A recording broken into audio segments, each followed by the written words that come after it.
Hi sis! Welcome back to our channel, ang inyong kasis, Gwen Angel. For today's video, sa ito na. Andito na yung in-order natin vacuum bag. So ito talaga yung kaunang-unang in-order kong vacuum bag, mga kasis. So, dahil nga may travel, pero I think malaki yata yung na-order ko. So,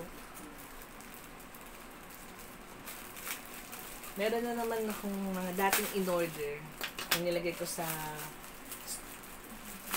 Orocan. So, ito, hindi siya kakasya sa luggage. Kasi malalaki siya. Oo, malalaki siya, mga kasis. So, ito, umorder ako ng parang 60 by 80. So, 2 piraso. And then, umorder ako ng 50 by 70. So, ito, hindi ko man siya magamit sa aking travel. O, days na lang, mga kasis. So, paalis na din ako.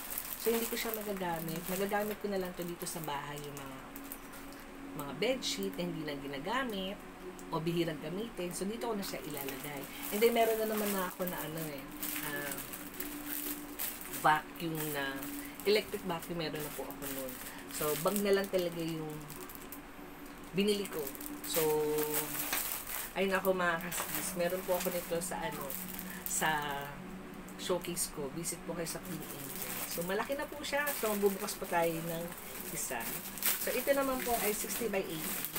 Then, may kasama na rin siyang pang-sealed. Ayan. So, malaki po siya. So, ito yung ginamit ko sa aking mga comforter. So, malaki po siya. Ayan. O, di po ba? Natabunan ako. So, malaki po siya, mga kasis.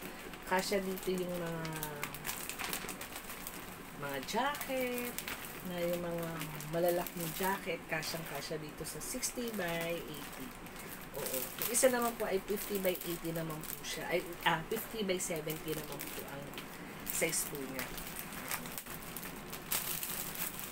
So, yun lang, mga kasis. Oo, maraming salamat. Sinamahan niyo ako dito sa ating vacuum bag.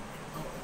So, yun lang po, mga kasis. Meron po ako dito sa Queen Angel, sa showcase po. Visit po kayo doon, mga kasis.